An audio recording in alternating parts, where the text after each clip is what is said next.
روزانہ کی بنیاد پر یہ دیکھنا ہے کہ میرے نیک اعمال میں اضافہ ہو رہا ہے یا کمی آ رہی ہے۔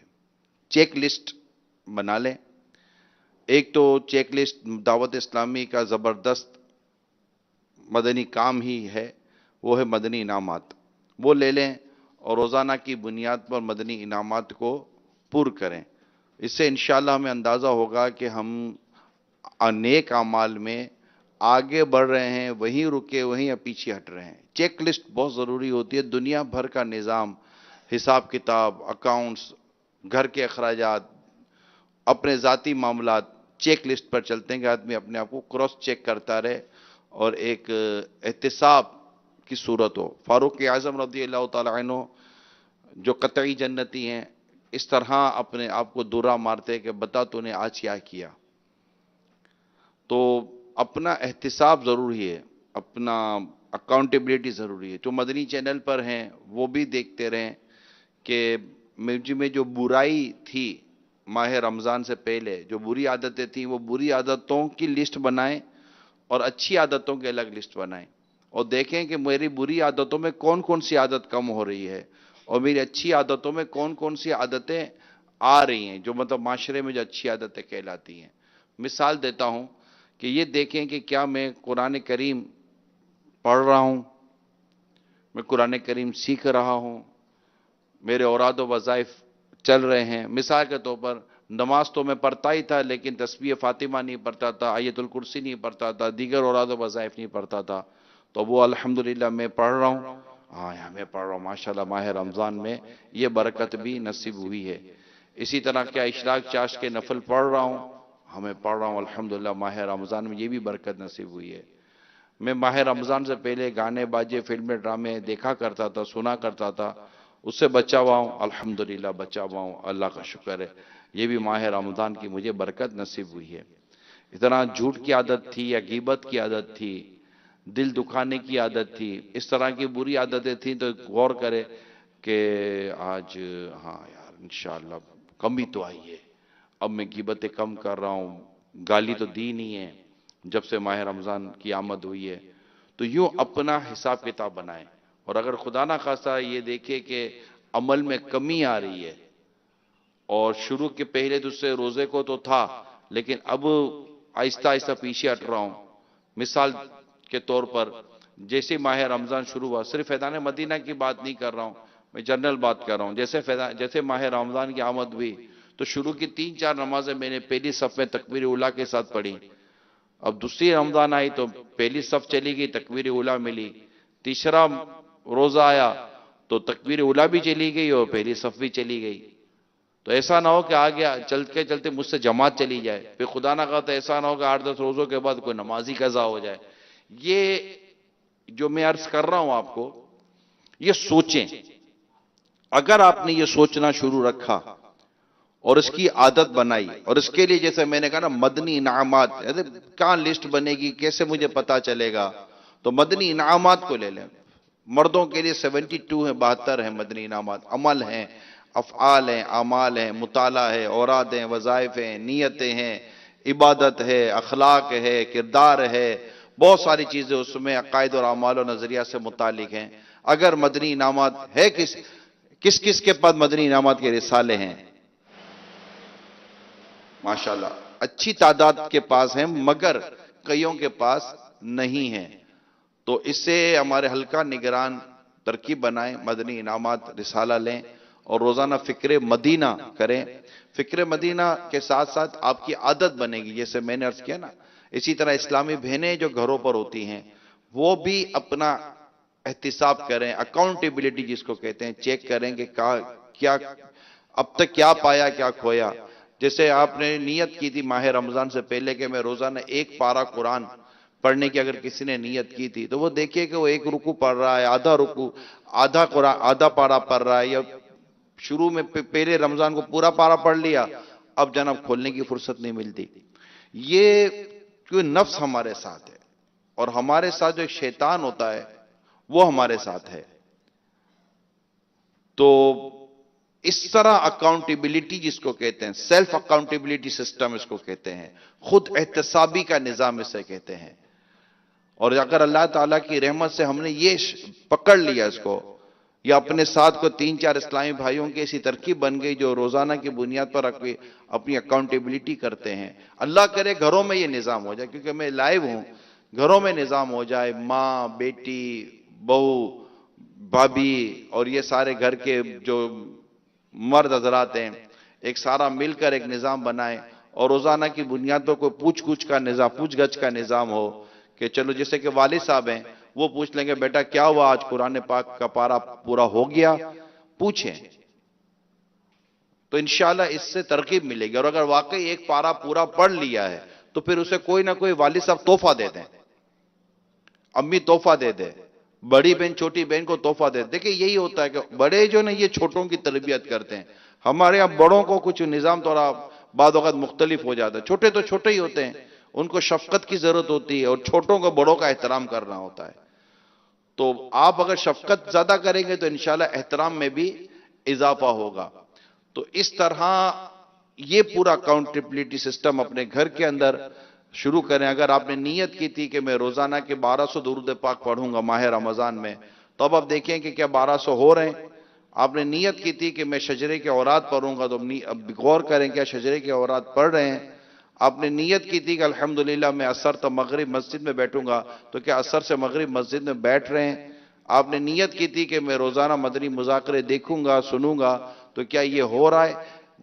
اسی طرح مختلف افعال، مختلف اعمال، مطالعہ، تفسیر، جیسے صراط و جنان کا بعد وقت ذوق ہوتا ہے کہ میں قرآن پڑھوں اور سمجھوں، اس کی تفسیر پڑھوں، تو تفسیر صراط و جنان الحمدللہ ہمارے پاس دعوت اسلامی نے دی ہے، تو وہ اپنے موبائل فون میں بھی ڈاؤن لوڈ ہو سکتی ہے، تو وہ تفسیر دیکھ لیا جائے کہ میں نے روزانہ کتنی پیج تفسیر کے پڑھے۔ یعنی یہ میں آج آپ کو اس لیے اتنی جلدی بتا رہا ہوں کہ تیسرا چوتھا جیسے رمضان شروع ہوتا ہے تو ہم پیچھے نہ ہٹیں۔ آپ کو بھی تجربہ ہوگا کہ پہلی رمضان مبارک کی پہلی فجر اور چھٹی ساتویں روزے کی فجر، فرق آپ دیکھ رہے ہیں۔ ہمارے علاقوں کی پہلی فجر کے اندر مسجد بھری ہوئی ہوتی ہے، بعض اوقات چھوٹی مسجد ہو تو صفیں باہر نکل جاتی ہیں، مگر آہستہ آہستہ آہستہ آہستہ نمازی کم ہونا شروع ہو جاتے ہیں۔ جو گھروں میں بیٹھے ہوئے ہیں عاشقان رسول، جو مختلف جگہوں پر دیکھ اور سن رہے ہیں، سوشل میڈیا کے ذریعے دیکھ اور سن رہے ہیں، سارا اپنا احتساب کریں گے، یار میں پہلی دوسری رمضان کو مسجد میں پہنچا تھا فجر کی نماز پڑھنے کے لیے، یہ کیا ہو گیا کہ میری فجر کی جماعت چلی گئی، اب میں گھر میں یہ سستی آ جائے گی، کیونکہ یہ شروع میں ہوتا ہے کہ جیسے جوش ہو جاتا ہے فوراً کرتے ہیں، لیکن کیونکہ ماہ رمضان سے پہلے ہماری عبادت کی عادت تھی ہی نہیں، بدقسمتی کے ساتھ ہماری عادت ہی نہیں تھی، ہم پڑھتے ہی نہیں تھے نمازیں، ہم سے یہ چیزیں ہوتی ہی نہیں تھی۔ بس جیسے ہی رمضان آتا ہے اس کی بڑی برکتیں فیضان ہیں، شیطان قید کر لیے جاتے ہیں، جنت کے دروازے کھول دیے جاتے ہیں، جہنم کے دروازے بند کر دیے جاتے ہیں، عبادت کا ذوق شوق میں اضافہ ہو جاتا ہے۔ میں اس کا انکار نہیں کرتا، لیکن ہماری عادت ہمارے ساتھ لگی ہوئی ہے، عادت چپکی ہوئی ہے۔ وہ ہوتا ہے نا جب کسی کو پتا چلتا ہے کہ جناب آپ کو فلاں چیز ہو گئی بیماری، اب یہ مت کھائیے گا، تو 2-4-6 دنوں تو وہ پرہیز کرتا ہے، بعد میں خود اس کی پرہیز ختم ہو جاتی ہے، یا بھی چلتا رہتا، ہم لوگ عادی ہو جاتے ہیں اور وہ چیزیں ہم ختم کر دیتے ہیں جن چیزوں ہماری عادتیں درست ہونے والی ہوتی ہیں۔ تو اپنا احتساب یہ ضرور بنائیں، اور اس سے ہماری قبر اور ہماری آخرت کو انشاءاللہ بہت فائدہ ہوگا، یہ یاد رکھیے گا۔ اگر ہم چھوڑ دیں گے تو پیچھے ہٹتے چلے جائیں گے۔ جو دکاندار اپنا حساب کتاب نہیں کرتا، نارملی وہ دکاندار لاس کر جاتا ہے۔ جو فیکٹری، جو انڈسٹری، جو ملٹی نیشنل کمپنی اپنا احتساب یا اپنا حساب کتاب نہیں کرتی، وہ نارملی لاس کر جاتی ہیں، کلیپس ہو جاتی ہیں، بینکرپٹ ہو جاتی ہیں۔ ہمیں پتہ ہونا چاہیے کہ ہمارا نظام کیا ہے۔ ایک بزرگ علیہ رحمہ کے بارے میں پتہ چلا تھا کہ انشاءاللہ اب مزید باتیں پھر کسی اور نشست میں عرض کروں گا۔ احتساب، حساب، مدنی انعامات انشاءاللہ، صلو علی الحبیب۔ اب مدنی چینل کے ناظرین اور حاضرین، انشاءاللہ مدنی مذاکرے کا سلسلہ ہے، اور مدنی مذاکرے کا سلسلہ یہ ہمارا دعائے افطار تک جاری رہتا ہے، اور غروب آفتاب سے کچھ لمحوں پہلے الحمدللہ یہیں عالمی مدنی مرکز فیضان مدینہ میں دعا ہوتی ہے. آپ تمام عاشقان رسول جو اگر گھر پر سن رہے ہیں، سوشل میڈیا پر ہیں، آپ کو دعوت دیتا ہوں کم از کم عصر کی نماز جو باب المدینہ کے ہیں فیضان مدینہ میں ادا کریں، تاکہ آپ کو علم دین سیکھنے کا بھی موقع ملے اور دعا میں بھی شرکت ہو. عصر بھی جماعت سے ملے گی، مغرب بھی جماعت سے ملے گی، یہیں پر افطار بھی کر لیں، انشاءاللہ اس کی خوب برکتیں نصیب ہوں گی. اللہ نے چاہا تو آپ نے ایک آدھ روزہ یہاں افطار کر لیا عصر تو مغرب، تو شاید ہو سکتا ہے کہ آپ کا دل لگ جائے اور آپ کہیں کہ روزانہ عصر و مغرب فیضان مدینہ میں پڑھنی چاہیے. صلو علی الحبیب.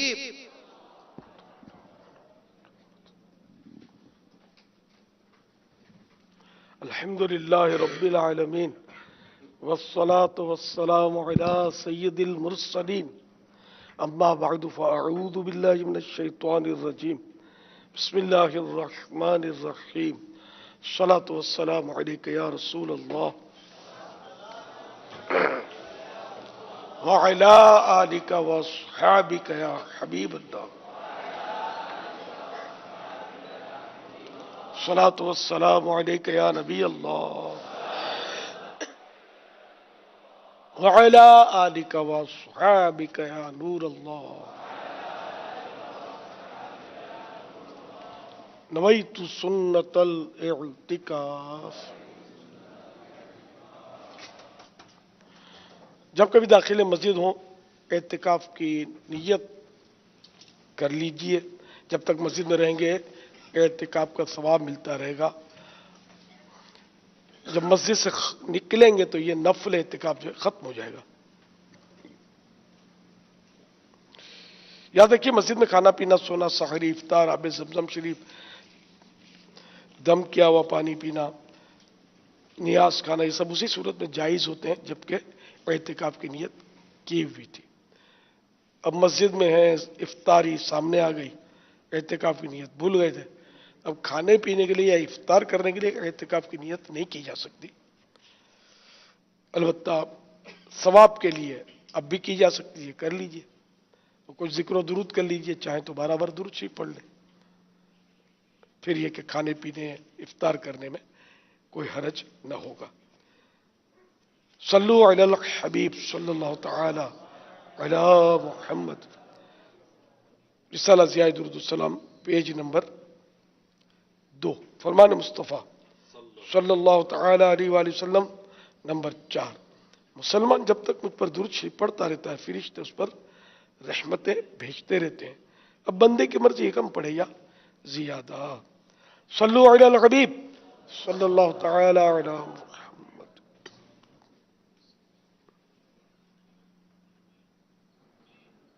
میرا امیر اہل سنت سے یہ سوال ہے کہ کیا معتکف محراب مسجد میں جا سکتا ہے؟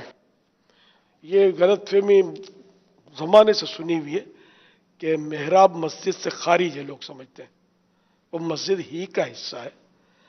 محراب میں بلا تکلف معتکف جا سکتا ہے، کوئی فرق نہیں پڑے گا اعتکاف میں. صلو علی الحبیب صلی اللہ تعالی علی محمد. فرمان اتاری آنے وال 6 سے بات کرو. امیر اہل سنت کی بارگاہ میں عرض ہے، اگر کسی شخص کو تنہائی کے اندر ڈر لگتا ہے تو وہ کیا کرے؟ اس کے بارے میں کچھ مدنی پھول ارشاد فرما دیجیے گا. کیسے ڈر لگتا؟ تنہائی میں ڈر لگتا ہے. ہاں، قبر کی تنہائی کیسی ہوگی؟ اللہ کریم قبر کی تنہائی میں ہمیں وحشت سے بچائے. باقی دنیا میں تو وہ تنہائی تھوڑی ایسی ہی ہوتی ہے بس کہ دوسرے کمرے میں لوگ ہوتے ہیں، باہر ہوتے ہیں، گلیوں میں ہوتے ہیں، اوپر نیچے ہوتے ہیں. پھر بھی بہرحال یہ کہ یہ بھی ایک مرض ہے، ڈر لگتا ہے آدمی کو. اس میں یہ کہ یا رؤوف یا رؤوف یا رؤوف پڑھتے رہیے، اللہ کریم مدد فرمائے گا. صلو علی الحبیب صلی اللہ تعالی علی محمد. پیارے امیر اہل سنت، آج آپ بہت پیارے لگ رہے ہیں. اللہ عز و جل آپ کو سلامت رکھے. پیارے باپا جانی، میرا آپ سے یہ سوال ہے کہ آج کل لوگ کسی کامیابی میں خوش ہو کر ناچ گانوں کی محفلیں کرتے ہیں اور کہتے ہیں آج کل کی تو خوشیاں ایسی ہی ہوتی ہیں. پیارے باپا جانی، کیا یہ کرنا درست ہے؟ خوشی میں نعت خوانی کرتے ہیں. اچھا گانے بجاتے خوشی میں؟ ہاں گانے تو بجاتے ہیں، شادیوں میں خوشی ہوتی ہے تو گانے بجاتے ہیں. توبہ استغفر اللہ، ایک گناہ کا کام ہے. اس سے چاہے خوشی کا موقع ہو چاہے غم کا موقع ہو، گانے باجے حرام اور جہنم میں لے جانے والے کام ہیں. ان سے جس نے کیا اسے توبہ بھی کرے. دو سوالات اس طرح کے آئے ہیں سوشل میڈیا پر، فیس بک پر، کہ دعا کریں میری قسمت اچھی ہو جائے. اپنی قسمت کے بارے میں عموماً لوگ یہ سوچتے رہتے کہ میری قسمت اچھی نہیں ہے، میری تقدیر اچھی نہیں ہے. ان کو تسلی دیں یا کیا کہیں گے آپ؟ جس کو ایمان کی نعمت نصیب ہو گئی، اس کے بارے میں تو بعض علماء یہ کہتے ہیں کہ وہ اپنے آپ کو بد نصیب کہے کیوں؟ وہ نصیب دار ہے کہ ایمان نصیب ہو گیا اس کو، بدقسمت کہے کیوں؟ بدقسمت وہ ہوتا ہے جو ایمان سے محروم ہوتا ہے. ہمیں تو ایمان بھی ملا اور پھر دامن رحمت عالمیان بھی ملا صلی اللہ تعالی علیہ وآلہ وسلم. تو ہم کہے کہ بد نصیب، کہے کہ بدقسمت، یوں بھی مطلب کہتے ہیں علماء. لیکن بھارت تو یہ مصیبتیں پریشانی آتی ہیں تب بھی لوگ کہتے ہیں یار اپنے بد نصیب ہے، جس کام میں ہاتھ ڈالو نقصان ہوتا ہے. یہ لوگوں کے مختلف محاورے ہیں. تو اللہ تعالیٰ کا شکر ادا کرنا چاہیے کہ حقیقت یہ ہے کہ ہم خوش قسمت ہیں کہ ہم مسلمان ہیں، ہمارے پاس ایمان کی نعمت. تو ہم بدقسمت ان مانو کر تو یقیناً نہیں ہے، کوئی صورت بھی نہیں ہے. تو یوں اگر اپنا ذہن بنائیں گے نا تو انشاءاللہ آپ کو تسکین ہوگی. اور بہت ساری نعمتیں آپ کے پاس ہیں، آنکھوں کی نعمت، ناک کی نعمت، کان کی نعمت، ہاتھ کی نعمت، پاؤں کی نعمت. ایسی نعمتیں کہ آپ مطلب کروڑوں اربوں خربوں روپے میں دینے کے لیے تیار نہیں ہوں گے. آپ کو کوئی بول دے کہ میں آپ کو 10 لاکھ روپے دیتا ہوں، ایک آنکھ نکال کے دے دو، آپ کہاں دیں گے یار؟ چلو بھائی 50 لاکھ لے لو، دونوں آنکھیں دے دو. آپ بولیں گے 50 کروڑ میں بھی نہیں دوں گا. ٹھیک ہے نا؟ اب یہ آپ کا ہے کہ بس قسمت یار، اللہ نے اتنی نعمتیں دی ہیں. پھر کھانا ہضم ہو جاتا ہے، انہیں بغیر مانگے یہ سب نعمتیں ملی ہوئی ہیں.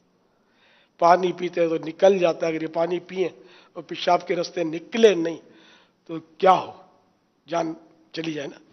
یہ سب مطلب اتنی نعمتیں، سانس کا لینا نعمت، سانس کا نکالنا نعمت.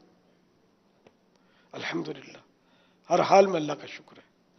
کبھی کبھار ناک بند ہو اور سانس لینے میں تکلیف ہوتی ہے، نزلہ سخت ہو اور سانس نہیں آ رہا ہوتا، ناک بند ہو رہی ہوتی ہے، اس وقت نہ سویا جاتا ہے نہ بیٹھا جاتا ہے، کوئی کیفیت نہیں ہوتی. اور تھوڑی دیر کے لیے کوئی ایسا جیسا کہ چھینک آ جائے، اور تھوڑی دیر کے لیے جیسے کہ کوئی نزلہ صاف ہو جائے، اور ایک آدھ منٹ اگر سانس لینے میں آسانی ہو جاتی ہے تو کتنا سکون نصیب ہوتا ہے. اب آپ کو لگتا ہے کہ ہمارے مزاج میں شکر کا پہلو کم ہے؟ جی ہاں سر، وہ ناک بند ہوتی ہے لیکن یہ بھی مقام شکر ہے کہ اللہ نے الٹرنیٹ دیا ہوا ہے گلے سے سانس، کہ آمد و رفت جاری ہے، ورنہ تو مر جائے بندہ. تو یہ اس کا کرم ہے. اگر ناک اور گلا دونوں بند ہو جائے تو پھر ذرا زمین کا گڑا کھودے اور بندہ بھی بند ہو جائے اندر، پھر تو بچنا ہی نہیں ہے اس نے. تو اللہ تعالیٰ کی ہر صورت میں مطلب یہ دیکھیں شکر گزاری ہو، اس کی نعمتیں ہیں، بس بندہ ہر سانس پر اس کا شکر ادا کرے. ایک قلی جا رہا تھا وزن اٹھا کر، یا ایک بزرگ نے ان کو وزن دیا، تو وہ مطلب الحمدللہ استغفر اللہ، الحمدللہ استغفر اللہ، وہ یہ کہہ رہا تھا. تو آپ نے اس سے فرمایا کہ یہ مطلب اس میں کیا حکمت ہے؟ تو اس نے کہا کہ اللہ تعالیٰ کی مجھ پر اتنی نعمتیں ہیں، اتنی نعمتیں ہیں، اتنی نعمتیں کہ میں بس وہ اس کے شکر سے فارغ ہو نہیں پا رہا. اس لیے وہ الحمدللہ کہہ جاؤں. تو استغفر اللہ کہنے کی حکمت، بولا بس گناہوں سے بچنا بہت مشکل ہے تو میں توبہ بھی کرتا رہتا ہوں، استغفر اللہ استغفر اللہ. تو وہ بزرگ اچھے بزرگ تھے، انہوں نے فرمایا کہ اب میں نے آج سے فرمایا کہ تجھ سے تو یہاں کے قلی یعنی مزدور سمجھدار ہیں کہ ہر حال میں اللہ کا شکر ادا کر رہے ہیں اور اللہ تعالیٰ سے توبہ توبہ توبہ کر رہے ہیں، غافل نہیں ہے. اس طرح کی ہے. اب اس میں کچھ بھولا ہوں تو تقریباً اس طرح کی یہ حکایت، یہ الشکر للہ، یہ شکر کی فضیلت، شکر کے فضائل یہ ال مدینۃ العلمیہ نے چھاپا ہے، اور اس کا الشکر للہ بھی اس کا عربی نام شاید یہی ہے، الشکر للہ۔ امام ابن ابی دنیا رحمۃ اللہ تعالی علیہ کی کتاب ہے، اور تقریباً یہ دوسری صدی کے بعد کے بزرگ ہیں، تیسری سے پہلے تیسری کے اندر، تو اتنی پرانی کتاب ہے، اور شکر کی یہ اس میں فضیلتیں ہیں، اب پڑھیں گے تو یار حیران رہ جائیں گے کہ ہم اب تک گھاس ہی کاٹا، ہم نے کچھ کیا ہی نہیں، وہ پتہ ہی نہیں ہم کو کہ بزرگان دین اتنا اللہ کا شکر ادا کرتے تھے، ہم تو کرتے کچھ نہیں ہے، بات میں شکوہ کرتے ہیں، شکر نہیں کرتے، کہ اگر ایک بات کا شکوہ ذہن میں آتا ہے تو 100 شکر کرنے کے اسباب موجود ہوتے ہیں۔ پاؤں ٹوٹ گیا، اب یہ کون سا شکر کا موقع ہے؟ شکوے کا موقع ہے؟ بھائی شکر کا موقع ہے، دونوں ٹانگیں نہیں ٹوٹی، ایک ٹوٹی ہے، دونوں ہاتھ سلامت ہیں، ایک ٹانگ سلامت ہے، سر سلامت ہے، گردن سلامت ہے، پیٹ سلامت ہے، پیٹھ سلامت ہے، ایک ہی جو ٹانگ ٹوٹی ہے۔ یہ سمجھانے کی لیے عرض کر رہا ہوں کہ مطلب مقام شکر کی تعداد زیادہ ہے، مقامات شکر کی، اور شکوہ تو ایک ٹانگ ٹوٹنے پر بھی کرنا نہیں ہے، میں ایک سمجھانے کے لیے عرض کر رہا ہوں کہ یہ بھی شکوے کا موقع نہیں ہے۔ اور اگر رواں بھی ٹوٹ پھوٹ کا شکار ہو جائے، سارے وجود میں امراض کی بھرمار ہو جائے، آنکھیں بھی چلی جائیں، کان بھی شنوائی سے محروم ہو جائے، سب کچھ ہو جائے، تب بھی مقام شکر ہے کہ ایمان سب سے بڑی نعمت ہے جو اللہ نے ہمیں عطا کی ہے۔ تو اس لیے شکر سے تو بندہ فارغ ہو ہی نہیں سکتا۔ اللہ کرے دل میں اتر جائے میری بات۔ صلو علی الحبیب صلی اللہ تعالی علی محمد۔ یہ سوال آیا ہے، کیا شوہر بیوی کو قرآن پڑھا سکتا ہے؟ بالکل پڑھا سکتا ہے، پڑھانا چاہیے، اچھی بات ہے۔ اگر شوہر نہیں پڑھا ہو تو بیوی بھی پڑھا سکتی ہے، اس میں بھی کوئی عیب نہیں، بالکل عیب نہیں ہے، پڑھنا چاہیے۔ شوہر بیوی سے سیکھے؟ بالکل سیکھے۔ اچھا، سیکھ لیں بھائی، اگر آپ کو نہیں آتا۔ اب کسی کو بولنا مت، نہیں تو مذاق اڑے گا، بس یہی ہے، آپ کو پھر پریشانی ہوگی۔ کیوں بولے بیوی پھر کہ میں اپنے بیوی بول دے گی تو کہ آپ کے بھائی کو، وہ پہلے زمانے تو آپ کے بھائی بولتی تھی عورت، اب تو بولتی ہے میرے شوہر کو پڑھانا ہے، اب آسرا نہیں کرتی، میرے میاں کو، میرے شوہر کو، میرے ہسبینڈ کو پڑھانا ہے مجھے نہ۔ پہلے آپ کا بھائی، پہلے حیا والی عورتیں ہوتی تھی، جو میں نے اپنے بچپنوں کا دور دیکھا نا۔ خیر اب اس کو کیا کہ بے حیائی بھی کیسے کہیں، لیکن یہ کہ اب یہ ٹھا کر کے وہ فائر کر دیتی ہیں۔ حیا یہ عورت کا زیور ہے۔ آپ کا بھائی، آپ کا بیٹا، بڑوں کو کہ آپ کے بیٹے نے یہ کہا تو وہ سمجھ جاتا ہے سامنے والا، آپ کے بھائی نے یہ کہا، مطلب ان کو مزہ نہیں آتا، چلو میرے ہسبینڈ، وہ میری وائف، یہ 1000 وائف اور بیٹھے ہوں گے، ہسبینڈ والی سن رہی ہوں گی مجھے، اور ایک دوسرے کو دیکھ کے ہنس رہی ہوں گی۔ ہو سکتا ہے نام بھی لیتی ہوں آپ؟ ہاں لے لیتی، شوہر سے آگے نکل بالکل، اب تو نام لیتی ہیں، پہلے باپ کا نام لیتے تھے، اب وائف کا نام لیتی ہیں، شوہر کا نام لیتی ہے۔ آپ کا نام کیا ہے تو زید، فلاں زید، ساتھ میں شوہر کا نام جوائن کرتی ہے۔ یہ مطلب مناسب نہیں ہے، مطلب باپ کا نام، شوہر نے طلاق دے دی پھر کس کا نام لوگی؟ 1 2 3 تو کر بھی دیتا ہے نا، اب کس کا نام لوگی؟ کسی ناک کٹے گی؟ تو بہتر ہے کہ باپ تو مٹے گا ہی نہیں، باپ تو باپ ہی رہے گا۔ یہ بہت پتہ ناجائز نہیں ہے، ناجائز نہیں، جو لیتی ہیں وہ گناہگار نہیں ہے۔ میں چوٹ کر رہا ہوں آپ کو کہ یار باپ کو کاہے کو بھول جاتی ہو؟ باپ نے پال پوس کر بڑھایا اور آپ کا گھر بسایا، اور اب باپ کو سائڈ پر کر دیا اور وہ شوہر کو اپنے ساتھ لگا لیا، تو وہ اس کے حقوق اپنی جگہ پر ہیں، وہ رہیں، کم از کم باپ کا نام تو زندہ رکھے۔ اس میں یوں مشورہ دیا جا سکتا ہے کہ 16-17 سال کی عمر میں جن بچیوں کی شادیاں ہوتی ہیں تو پھر 18 سال میں ہمارے یہاں شناختی کارڈ بنایا جاتا ہے، تو جب وہ شناختی کارڈ بنانے جائیں گی تو ان کا بے فارم ہمارے یہاں عموماً مانگا جاتا ہے، تو بے فارم میں ہوتا ہے والد کا نام، تو اب وہ کہے گی میرا نکاح ہو چکا ہے تو اسے نکاح نامہ مانگا جائے گا، تو نکاح نامے میں ہوتا ہے شوہر کا نام، تو جیسے امیر اسلام فرما رہے کہ اب وہ بے فارم میں والد کا نام ہے تو اس کی جگہ نکاح فارم میں وہ نکاح نام ہے، شوہر کا نام ہے، تو جب وہ شناختی کارڈ بنائے گی تو والد کے نام کی جگہ پر اپنے شوہر کا نام دے دے گی کہ میری شادی ہو چکی ہے، میں شادی شدہ ہوں۔ تو امیر سنت کی بات کا غالباً یہی میں سمجھ پا رہا ہوں کہ پھر ایسے میں وہ شناختی کارڈ بناتے وقت یا پاسپورٹ بناتے وقت اپنے نام کے ساتھ اپنے والد ہی کا نام رکھے، نہ کہ شوہر کا نام. یہی ہے. جو اب قانون چل رہا ہے اس پہ تو چلنا پڑے گا نا. تو شوہر کا نام لکھنے میں نہیں ہے نا فارم میں، یا اس میں بھی لکھا کارڈ وغیرہ میں، تو کوئی قانون ہے اور حرج نہیں، گناہ نہیں ہے. لیکن کم از کم بول چال میں تو یار کہ فلاں بنت فلاں. اب یہ کہ ڈائریکٹ اگر باپ کا نام ملے گی تو وہ باپ کو شوہر بنا دے گی قوم. اتنا عرف ہو گیا ہے عورت کے نام کے ساتھ اس کے شوہر کے نام کا. تو اس لیے لفظ بنتے یا ڈاٹر آف، اگر انگلش کا بھوت چڑھا ہوا ہے تو ڈاٹر آف، یا پھر یہ کہ بنتے، ہمارے یہاں بنتے بھی کہتے ہیں کہ فلاں فلاں نہ بنت فلاں. تو ٹھیک ہے.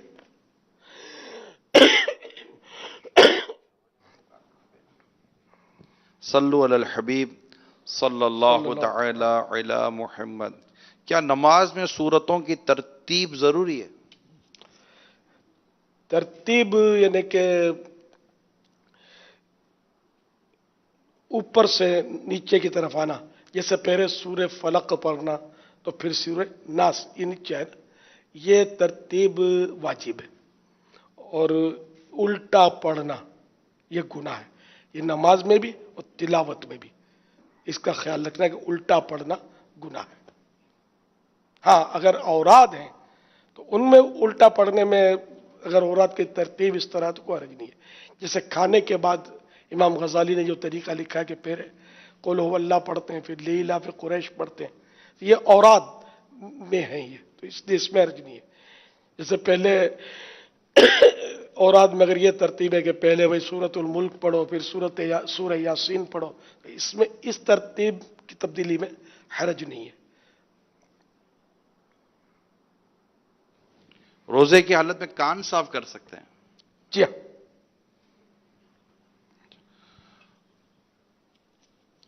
روزہ نہ لگے کوئی طریقہ بتا دینا. اس کے مختلف طریقے لکھے ہوئے ہیں اپنے گرمی کے مدنی پھول میں. اگر سحری میں احتیاط کریں، گرم مسالے دار چیزیں کھائیں گے نا تو شاید پیاس زیادہ لگے گی. اور اگر دہی کا استعمال زیادہ ہوگا، ٹھنڈی چیز جیسے اس طرح کی چیزیں کھائیں گے تو کم لگے گی. پھلوں سے اگر سحری کریں گے تو اور بھی کم لگے گی.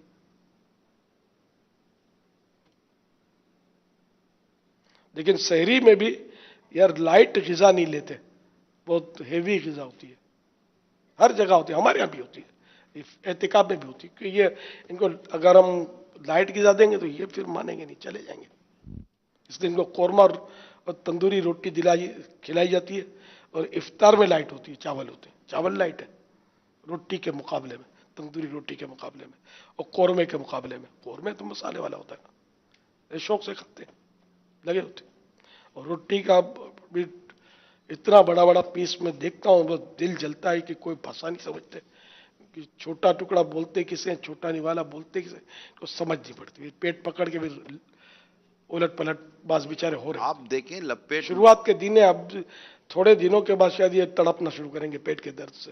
بس نہیں ان کو سمجھ ہی نہیں ہے. بالکل جس طرح جانور ہوتے ہیں نا، ادھر منہ مارا ادھر منہ مارا، ہپ ٹھک کر کے نگل رہے ہوتے ہیں. کیا کروں میں دیکھتا ہوں، سمجھانا مشکل ہوتا ہے. اب میں نے بول بھی دیا تو مروت میں ایک بار وہ چھوٹا لے لے گا، پھر اگر اپنی نظر بچی تو یہ آپ دیکھتے نہیں یہ چھوٹا بناتے ہیں لپیٹ لپاٹ کے. ہاں وہ جس بیچارے وہ لپیٹ کر وہ اس کو گٹھا بنا دیتے ہیں، اس کو ہی چھوٹا سمجھتے ہیں. روٹی کا ٹکڑا اتنا سا ہو، چبائے، دیر تک چباتا رہے، اور اس میں ہاضم لعاب جو ہے، تھوک جو ہضم کرنے والا، وہ اس میں مکس ہو، پھر یہ جب پیٹ میں جائے گا تو پیٹ کو سکون دے گا. اب یہ تو بیچارے دھکم پیل کر رہے ہوتے ہیں، پھٹافٹ فارغ ہو جاتے ہیں. بس تو پاپا ایسا تو اکیلے میں بندہ نہیں کھاتا، سب کے بیچ میں کیسے کھائے گا؟ سب کے بیچ میں جلدی کھانا پڑتا ہے، میں رہ جاؤں گا. آئیے نا، خالی ہو جائے. گھر میں بوٹی ہوتی ہے، یہاں بوٹے ہوتے ہیں، یہ بھی آزمائش ہے. تو یہ بیچارے، ان کی ہمدردی بھی مجھے ہوتی ہے، لیکن میں کر نہیں پاتا، ان کا کوئی مطلب ذہن نہیں بنا پاتا. یہ برسوں کا میرا درد ہے، نہیں سمجھتے. سب نہیں، مگر کچھ ایک تعداد ہوتی ہے جو نہیں سمجھتے اس چیز میں. بہت کھاتے